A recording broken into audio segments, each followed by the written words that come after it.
கொஞ்சம்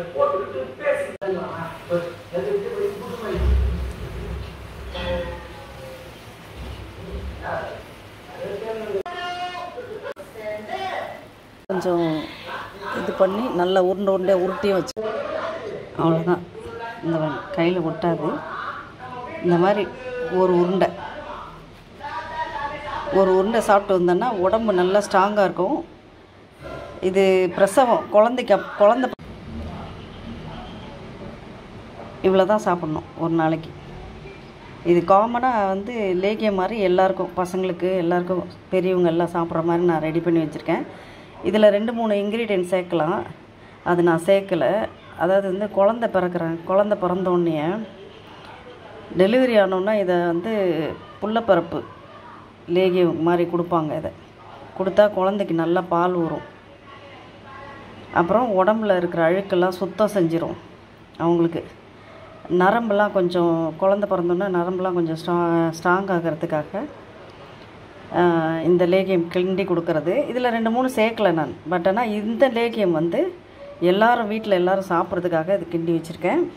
இந்த அளவுக்கு நம்ம சாப்பிட்டா போதும். எப்போ தோணுதோ டெய்லி சாப்பிட்டாலும் சரி, இல்லை ஒரு நாள் டு ஒரு நாள், இல்லைனா 2 நாளைக்கு ஒரு நாள் கூட இந்த லேகியத்தை இதை சாப்பிட்டு வந்தீங்கன்னா உடம்பு ரொம்ப சுத்தமாக லேசாக ஸ்ட்ராங்காக இருக்கும். ஏன்னா அந்த பூண்டுலாம் வந்து காரம் அந்த அளவுக்கு இருக்காது. ஏன்னா நல்லெண்ணெயில் போட்டு இது பண்ணியிருக்கோம் இல்லையா, வேக வச்சுருக்கோம்ல, அதனால் எல்லாம் வறுத்து பவுட்ரு பண்ணி ஜலிச்சு கருப்பட்டியில் நல்லா கிளறி இந்த அளவுக்கு ரெடி பண்ணி வச்சாச்சு. இது ஆறணுன்னா இப்படி உருட்டி வச்சுக்கலாம். இல்லை அப்படியே நம்ம சாப்பிடும்போது இப்படி உருட்டி எடுத்து ஒரு உருண்டை இந்த மாதிரி மாத்திரை மாதிரி சாப்பிட்டா உடம்பு ரொம்ப ரொம்ப நல்லா இருக்கும், ஸ்ட்ராங்காக இருக்கும், ஃப்ரீயாக இருக்கும், மோஷன் நல்லா ஃப்ரீயாக போகும், டே ஃபுல்லாக நல்லா பிரிஸ்காக இருக்கும். 300 கிராம் பூண்டு, 50 கிராம் மிளகு, கருஞ்சீரகம் 50, திப்பிலி 50, ஏலக்காய் ஒரு 20, கருப்பட்டி ஒரு 300, சுக்கு ஒரு 100. அவ்வளோதான் இதுக்கு தேவையானது.